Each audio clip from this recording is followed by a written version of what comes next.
Então vamos com tudo. Falamos bastante aqui sobre a parte teórica e agora chegou o momento da prática, irmão. É o momento em que você vai ter contato com o quê?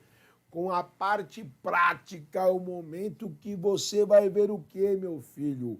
A própria persecução penal, ao vivo, a cores, em carne e osso. Então, vamos lá. Meu amigo, tudo bem, estamos conversando sobre processo penal, não resta dúvida disso. Vimos, então, já alguma coisa sobre sistemas processuais, perfeitamente. Vimos alguma coisa sobre aplicação da lei processual penal no Brasil, perfeitamente.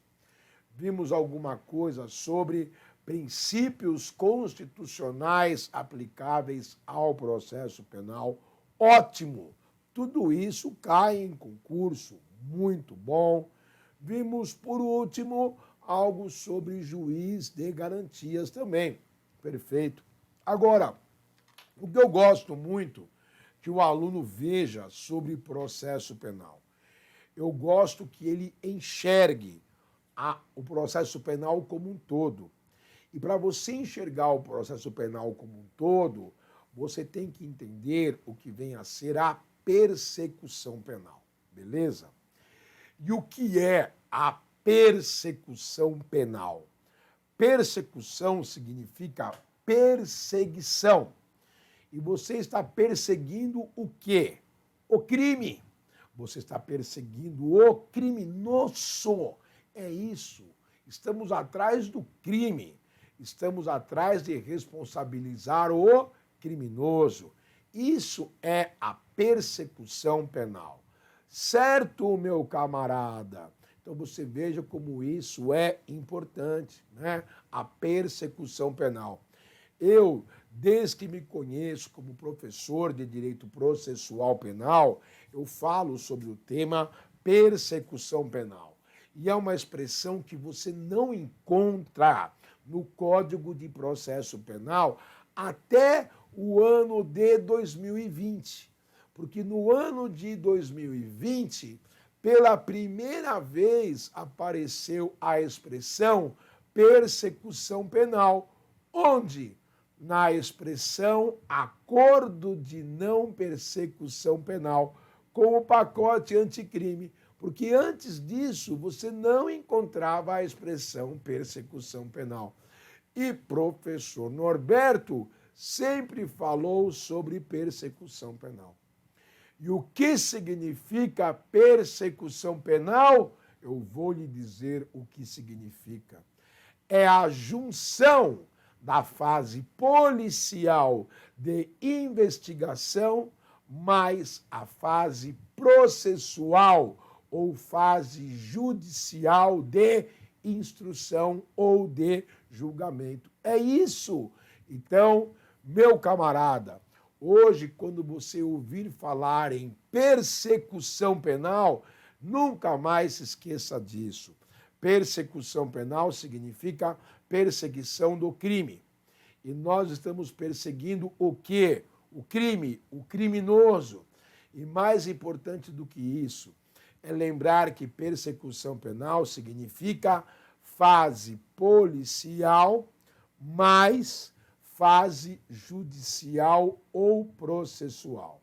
Fase policial mais fase judicial ou processual, tudo junto, isso significa persecução penal, ok? Tudo isso. E melhorando ainda, sempre que você ouvir falar em fase policial, isso significa investigação. Sempre que você ouvir falar em fase processual ou fase judicial, isso significa instrução. Eu já vi muita questão de concurso começar nos seguintes termos: durante uma investigação aconteceu isso, isso, isso.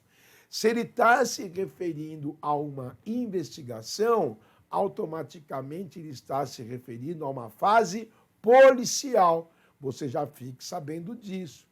Durante uma instrução, aconteceu isso, e o enunciado da questão só comentou esse fato, então você fique sabendo que se foi durante uma instrução, ele está fazendo alusão à fase processual ou fase judicial, porque só há instrução na fase judicial ou fase processual.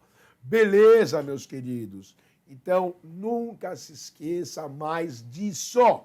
Quando você ouvir falar em persecução penal, você está se referindo à fase policial, mais fase judicial ou processual. Tudo junto significa persecução penal. Então, vamos falar em persecução penal, que nada mais é do que fase policial mais fase judicial. Eu costumo dizer que a persecução penal inicia-se como? Desde o início, desde a notícia criminis, ou desde a delatio criminis, e vai até a sentença transitada em julgado. Tudo isso é a persecução penal. Desde a notícia criminis ou delatio criminis até a sentença transitada em julgado. Tudo isso é a persecução penal. Para nós aqui, num primeiro momento, hoje nós vamos falar só da fase policial. Beleza, meu brother?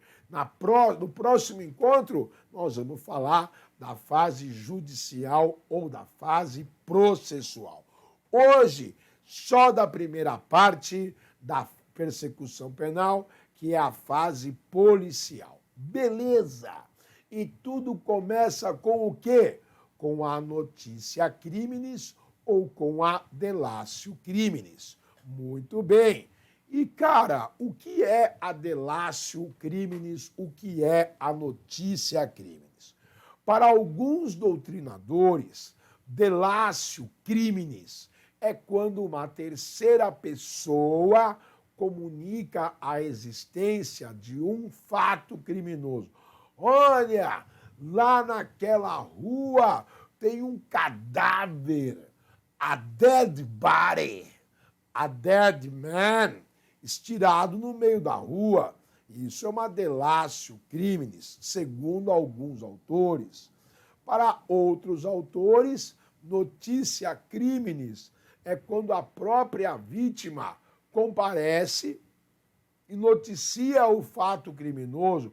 Eu fui roubado, eu fui estuprado. Uia! Então, se você próprio comunica o fato criminoso, para alguns autores, notícia criminis. Se uma terceira pessoa leva o fato criminoso ao conhecimento de quem de direito, delatio criminis. Beleza? Agora é óbvio, a notícia criminis e a delatio criminis tem que ir para um órgão específico, um órgão incumbido de apurar esse fato criminoso. O que é uma delatio criminis? O que é uma notícia criminis? É o crime, porra! Mataram João, notícia criminis. Roubaram José, notícia criminis. Estupraram Maria, notícia criminis. Soltaram o balão na região da mata, notícia criminis. Mataram o cachorro da vizinha, notícia. Então é isso, beleza? Então, a notícia criminis ou a delatio criminis tem que ir para um órgão competente para a apuração, que num primeiro momento é quem? Polícia Judiciária. E aí está a Polícia Judiciária muito bem representada E aí a pergunta que não quer calar. Polícia Judiciária é o órgão constitucionalmente previsto para a apuração da notícia crimes, da delatio crimes. E eu costumo dizer, quantas polícias judiciárias existem, irmão? Existem nesse nosso Brasil varonil, eu costumo dizer que minimamente 4. Nós temos a Polícia Judiciária Federal, que vão apurar os crimes de competência da União, não é? Polícia Federal. Nós temos a Polícia Judiciária Civil, que vão apurar os crimes de competência da Justiça Estadual, que são a sua maioria. Nós temos, eu já falei isso, a Polícia Judiciária Militar da União, crimes praticados em desfavor das Forças Armadas, Exército, Marinha e Aeronáutica, os crimes contra a Justiça Militar da União. União, irmão, crimes contra os símbolos nacionais, irmão. Meu Deus do céu. Os crimes praticados por militares das Forças Armadas, que inclusive podem ser cometidos por civis, porque a Justiça Militar da União tem competência para julgar civis, e nós temos a Justiça Militar dos Estados, que pode julgar crimes cometidos por Polícia Militar e Corpos de Bombeiros Militar dos Estados. Beleza? Então a notícia crimes vai para as polícias judiciárias. Muito bem. Vamos pensar em termos de Polícia Judiciária Civil Estadual, porque são em maior número, porque são aquelas que nós estamos mais acostumados a visualizar em nossos estados. Muito bem.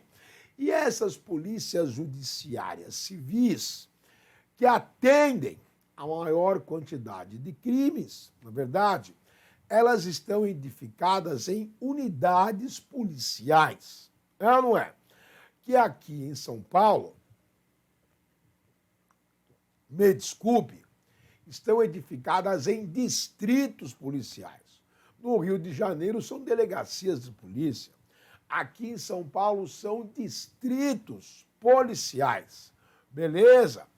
Nesses distritos policiais existe ali uma autoridade policial. Autoridade policial que é o delegado de polícia. Delegado de polícia. Muito bem. Então, é essa autoridade policial que está aqui, ó.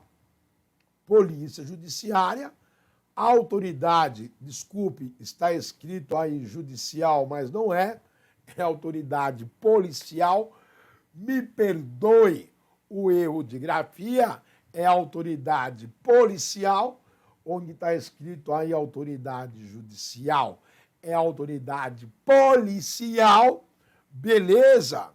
E a única autoridade policial que existe é o delegado de polícia, investigador, escrivão, inspetor não são autoridades policiais. A única autoridade policial é o delegado de polícia. E o delegado de polícia, ele tem poder de circunscrição, que é o poder para apurar a notícia crimes. É o poder de apurar a delatio crimes. Está lá no artigo 4º do Código de Processo Penal. A autoridade policial, dentro de sua área de circunscrição, então o poder de circunscrição da autoridade policial para apurar a notícia crimes que ocorre na sua respectiva área. É a autoridade policial.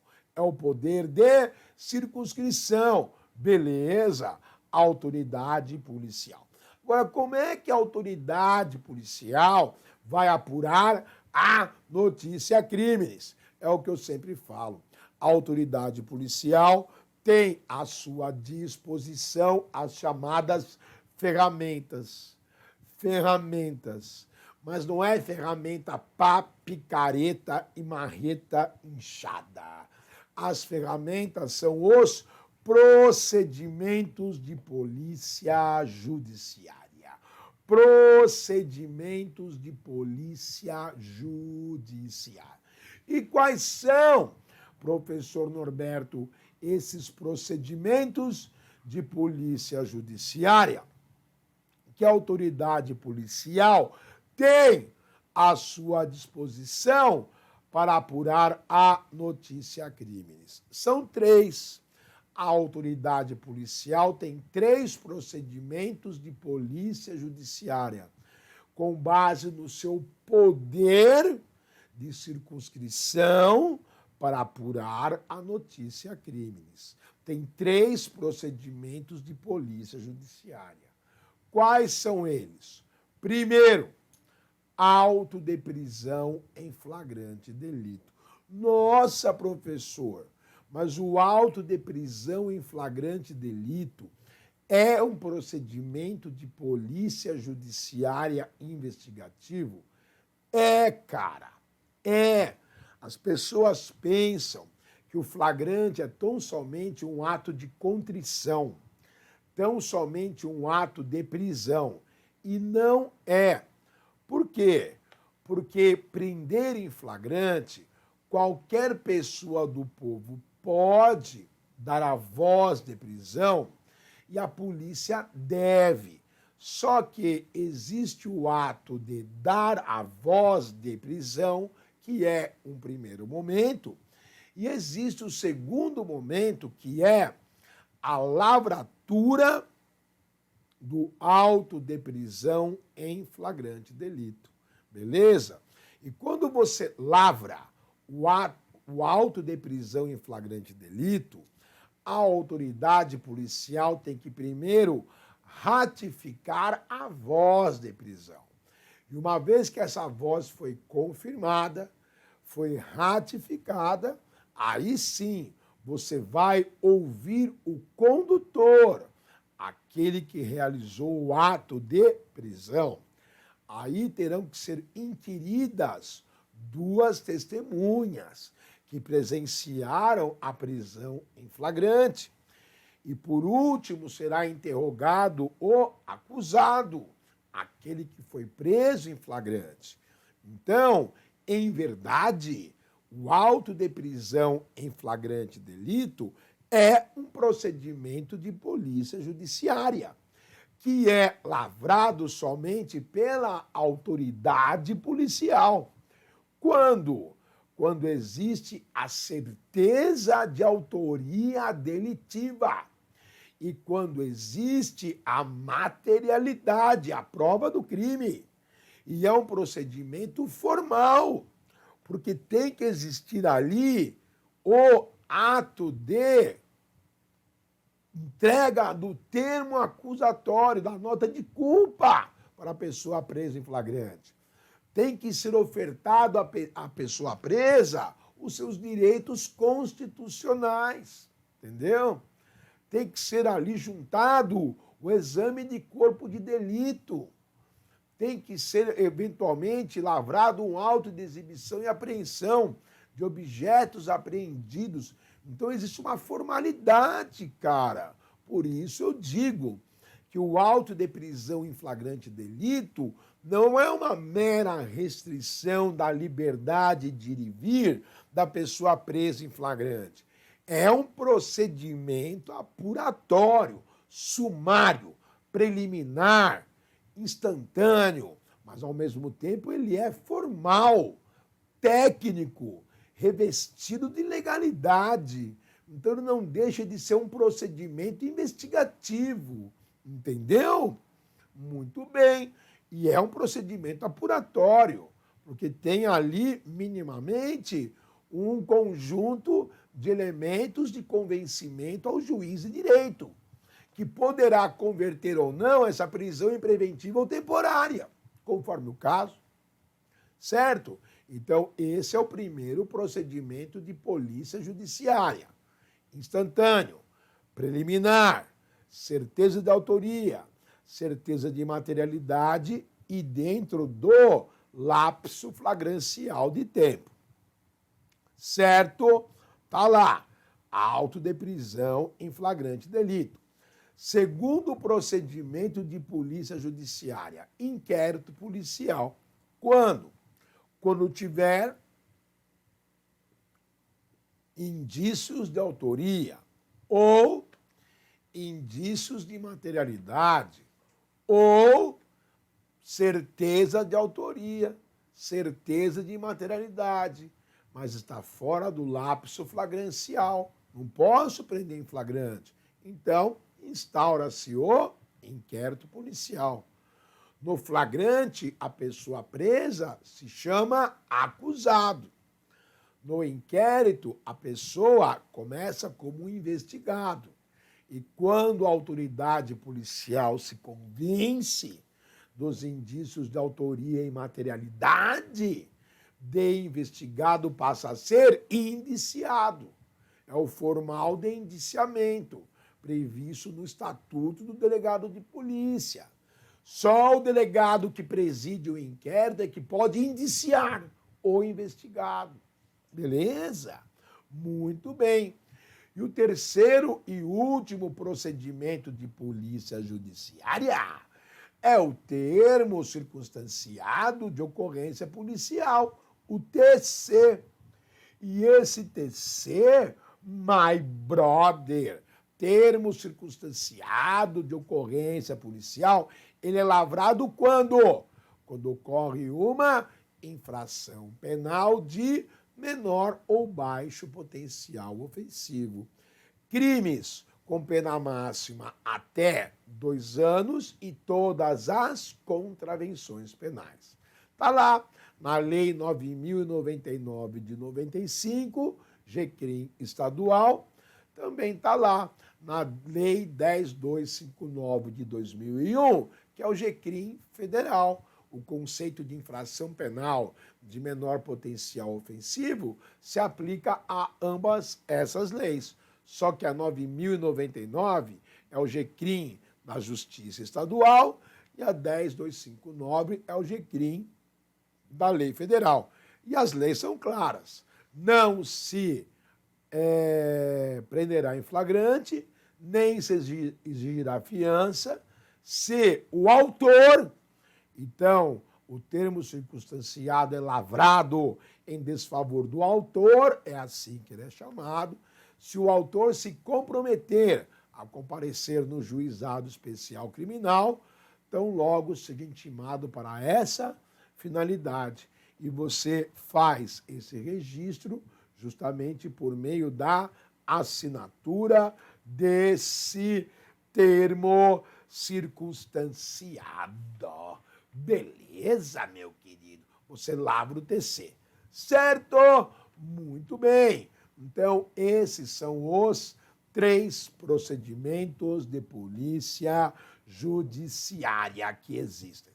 Antes que você me pergunte, professor, mas e o BO, Boletim de Ocorrência Policial?